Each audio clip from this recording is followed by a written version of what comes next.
Hello guys, आज हम made in Abish movie का फाइनल और आखिरी पार्ट करने जा रहे हैं। ये पार्ट वैसे तो 10 ही बनने वाले थे, पर ये 11 एक्स्ट्रा बन गया इसमें। जैसे जैसे मैं बनाता गया तो उसमें टाइम ज़्यादा लगने लगा, तो ये 11 पार्ट लास्ट है। इस पार्ट में इस मूवी की एंडिंग हो जाएगी।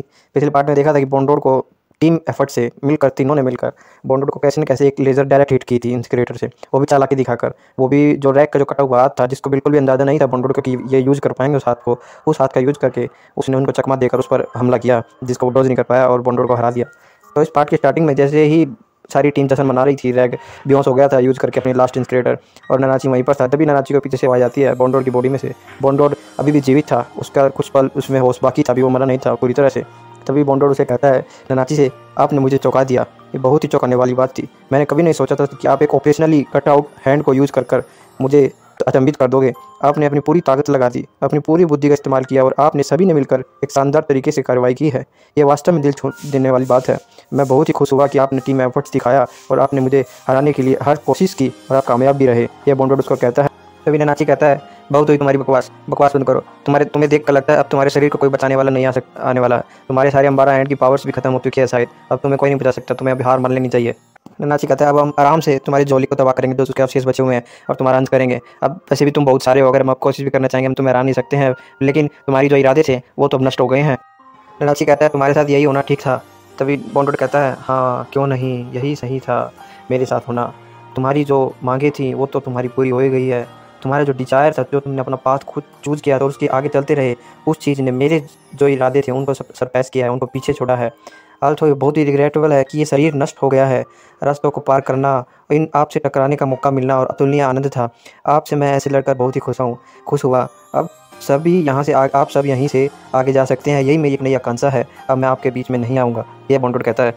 ननाची कहता है, अब तुमसे और कुछ कहना बेकार है। मैं तुमसे और कुछ नहीं कहना चाहता, अब तुमसे बोलना नहीं चाहता। बहुत ही पथेटिक है अब तुमसे बात करना भी। अब भी तुम ऐसी ऐसी बातें कर रहे हो। मैं तो ऐसा चाहता था कि हम दोनों लड़ते लड़ते मर जाएं दोनों एक दूसरे को। चलो ऐसा हुआ नहीं, ये बहुत ही अच्छा है। नहीं तो मैं ननाची तभी बॉन्डर कहता है, ननाची तुम अपना सर ऊपर उठाओ, और उसके हाथ कंधे पर अपना हाथ रखता है, उसके सर को ऊपर उठाता है। कहता है, तुम्हें तुम्हारी जर्नी में कर्ज, अभिशाप और ब्लेसिंग, वरदान दोनों ही मिले। तभी ननाची कहता है, चुप रहो, तुम्हारी अच्छी अच्छी बातें सुनकर मैं दोबारा तुम्हारी बातों में फंसना नहीं चाहता। बस बहुत हुआ तुम्हारा। और उसको उसका हाथ को झटकाकर और चला जाता है। ये तो बहुत ही आयरनिक था। मैं तुम्हारी बातों में फिर दोबारा फंसना नहीं चाहता। तुम्हारे जो शहद जैसे शब्द थे, मीठे मीठे शब्दों में दोबारा नहीं फंसना चाहता। और वो रैक के पास दोबारा चला जाता है। ननाची रैक के पास आता है, रैक उठ जाता है और कहता है, ननाची की शुक्र है तुम उठ गए, तुम्हें कुछ हुआ नहीं। ननाची रैक उठ कर कहता है, ननाची मैं ठीक तो हूँ ना। तभी ननाची कहता है, मैंने तुम्हारे गाँव को देखा, अंदर देखा, तुम ठीक ठाक हो। मैंने दवाई लगा दी है, तुम ठीक हो। कुछ चिंता करने वाली बात नहीं है। तुम्हें देख कर लगता है तुम ठीक हो जाओगे, बहुत जल्दी ठीक हो जाएगी, हील हो जाएगी तुम्हारी।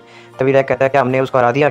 होता है, हाँ हरा तो दिया अभी तक तो, पर पक्का नहीं है। अभी भी कुछ अंबारा हैंड बचे हुए हैं, पर हमें उनकी चिंता करने की जरूरत नहीं है। उनमें कुछ पावर नहीं बची हुई है। और उससे भी बड़ी बात, हमें रिको को देखना होगा। रिको जब से रोई जा रही है, रिको रो रही थी पुरस्कार की कार्टेज हाथ में लेकर, कहती है, रैक तुम्हारे पेट को क्या हुआ? रिको कहती है, और मेरे पेट तुम देख ही रही हो, मैं तो ठीक हूँ, मैं तो खड़ा हूँ, तुम्हें कोई घबराने वाली बात नहीं है। फिर रिको कहती है, इससे बड़ी बात देखो पुरस्कार को क्या हुआ। पुरस्कार को इसके अंदर भर दिया इन्होंने, कार्टेज के अंदर। ये बहुत ही सॉफ्ट और वार्म महसूस हो रहा है मुझे इसके अंदर से, पर इसमें कोई पल्स महसूस नहीं हो रही, इसमें कोई इसकी लाइफ महसूस नहीं हो रही मुझे। और वो कहती कार्टेज को, क्या तुम नीचे करके तुम्हें दर्द हो रहा है पुरस्कार? तभी उस कार्टेज के अंदर से लिक्विड से निकलने लगता है। उसको रोकती है हाथ हटा के। ननाची कहते हैं, पुरस्कार बाहर निकल रही है। वो कहते हैं, नहीं ऐसा नहीं हो सकता। तभी उस कार्टेज के अंदर से सारा लिक्विड निकल जाता है, और उसके अंदर से एक वाइट कलर की भी एक स्कल सा निकलता है। कहते हैं, ये क्या है? पुरस्कार क्या तुम हो ये? वो ननाची रिको हाथ में से लेकर कहती है, नहीं ऐसा नहीं हो सकता, ये कैसे हो सकता है? ननाची और रैक कहते हैं। तो मैं रिको कहती है, मुझे कुछ सेंस तो हो रहा है इसके अंदर से। और वो उस स्कल को रब करती है, उसको साफ करती है, तो उसमें से आवाज़ आती है, एक वाइब्रेशन सी महसूस होती है, जिससे रैक के पेट के अंदर भी कुछ होता है, उसे फिर महसूस होता है। तभी ननाची पूछता है, क्या हुआ? रैक कहता है, मेरी पेट के अंदर से गरम गरम से महसूस हुआ। तभी ननाची कहता है, ये शायद लाइव रिवर्किंग स्टोन है, ये वही हो सकता है, पर ये कैसे पॉसिबल हो? ननाची कहता है, ये कैसे पॉसिबल हो सकता है? ये तो कभी बनता ही नहीं है। इसमें तो जब भी पॉसिबल हो सकता है जब अंदर जो इसके अंदर व्यक्ति जिसने सेक्रीफाइस किया वो चाहे कि मैं इस व्यक्ति के लिए सेक्रीफाइस करके अपनी कुर्बानी करके ये रिवर्बिटिंग स्टोन बनना चाहता हूँ, यानी वाइट विसल बनना चाहता हूँ, तभी ऐसा पॉसिबल हो सकता है। ननाची ये बताता है उनको। वो भी इतने से थोड़े से समय के पीरियड में ही रिको के साथ इतना अच्छा बॉन्ड बन गया पुरस्कार का। तभी ननाची कहता है, क्या मैं इसे देख सकता हूँ? ननाची उसको देखता है, कहते हैं, बहुत एक्सपोज है, बहुत ही भारी दिख रहा है। तो ननाची उसको उसमें एक लॉकेट पहनाकर उसको उसकी फीलिंग को कॉन्फ्लिक्ट नहीं करना चाहता था, और रिको को उसको गले में पहना देता है। कहता है, ये पुरस्कार ने तुम्हारे लिए, तुम पर विश्वास कर तुम्हारे लिए तैयार हुई है। तुम ही सिर्फ इसको यूज़ कर सकती हो, और कोई यूज़ नहीं कर सकता। ये तुम्हारी वाइट विसल है, रिको को बताता है ननाची। ननाची कहता है, रिको इमोशनल हो जाती है, कहती है ननाची, और उसको गले लगा लेती है ननाची को। रैक के हेलमेट को देखकर ननाची कहता है, 10 शॉट्स लेफ्ट है। और तभी रिको कहती है मुझे याद आया मैंने आज कुछ खाया नहीं है। तभी ननाची कहता है हाँ ज़रूर खा लेना, अच्छी तरह पेट भर लेना अपना, इस बेस से नीचे जाते हो बहुत टाइम लगेगा और कुछ खाने को नहीं मिलेगा। तभी ननाची कहते हैं क्या तुम दोनों रेडी हो?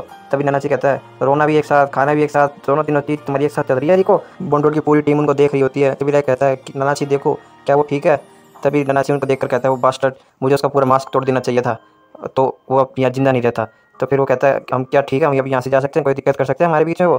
तभी ननाची कहता है हमारे बॉस ने कुछ म्यूचुअल अंडरस्टैंडिंग के साथ सारा मामला शॉर्ट कर लिया है, हमारे लीडर के डिसीजन है हम और उनका डिसीजन है, अब हम कुछ नहीं कर सकते, हमारे लीडर ही बहुत अच्छा है। रिको को देखकर कहता है, रिको कहती है आओ जल्दी आओ, और कहता है हमारा एडवेंचर भी शुरू होने जा रहा है। रिको कहती है उन सबको।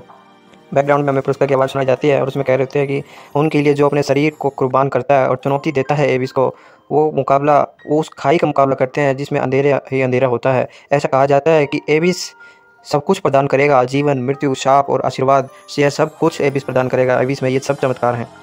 रिको पुरस्कार की विसल हाथ में लेकर कहती है अब हम दोनों एक साथ एडवेंचर पर जाएंगे। आखिरकार क्या चुनेंगे अपनी जर्नी के अंत में? क्या इनकी किस्मत में लिखा है? अभिशाप, वरदान, क्या लिखा है? क्या ये चैलेंज इनके सामने आएंगे उनका सामना कर पाएंगे? ये तो इसकी लास्ट डाइव में ही समझ सकते हैं हम। तभी विराट और ननाची कहते हैं ये आखिरकार हमारी लास्ट डाइव आ गई है, ये हमारी फाइनल जर्नी का शुरुआत है, चलो इसको जीते हैं और इसको पूरी जर्नी को अच्छी तरह करते हैं। तभी रिको स्पेसशिप के जो डाइव जाने वाली जो शिप नीचे जाएगी उसके अंदर कूदती है, फिर उसके बाद रैग उसके अंदर जाता है, फिर उसके बाद ननाची उसके ऊपर कूदता है तो ननाची उसके बबल के बाहर चिपक जाता है, जिसको रैग फिर अंदर खींच लेता है और वह शिप नीचे की तरफ जाती है। फिर बैकग्राउंड में पुरस्कार की आवाज़ आती है और कहती है तुम्हें अंधेरा कितना ही मिले तुम किसी भी अंधेरे को पार कर लोगी, आखिरकार तुम इतनी ब्राइट हो रिको, तुम आगे बढ़ती जाओ, तुम्हें आगे बढ़ते रहना है। और उस स्पेसशिप नीचे के पानी में डाइव कर जाती है और ये मूवी यहीं पर समाप्त होती है। इस डाइव के अंत में फिर हमें सेकंड सीजन स्टार्ट होता है जो कि 6th लेयर में खुलता है। 6th लेयर में ये शिप जाके रुकेगी, 5th लेयर कंप्लीट होगी, 5th लेयर पे ये मूवी होती है हमारी पूरी डेडिकेटेड। और इस मूवी की एक्सप्लेनेशन आपको कैसी लगी? अगर आपको एक्सप्लेनेशन अच्छी लगी तो इस मूवी लाइक करना और शेयर करना, सब्सक्राइब करना। अगर आपने चैनल को सब्सक्राइब नहीं किया तो चैनल को सब्सक्राइब कर दीजिए। अगर आपको मेरी एक्सप्लेनेशन अच्छी लगी और आप और भी आगे कंटेंट देखना चाहते हो तो मेरे चैनल को सब्सक्राइब करके मुझे सपोर्ट कीजिए, मैं आपको ऐसे ही नए नए कंटेंट बनाता रहूँगा। जिन लोगों ने सब्सक्राइब किया हुआ है वो लाइक कीजिए, वीडियो को 100 लाइक करने पे फिर मैं इसका सेकंड सीजन भी स्टार्ट करूँगा। जब तक इस मूवी पे 100 लाइक होंगे इसके लास्ट पार्ट पे, उसके बाद फिर मैं इसका सेकंड सीजन स्टार्ट करूँगा। Thanks for watching, good bye.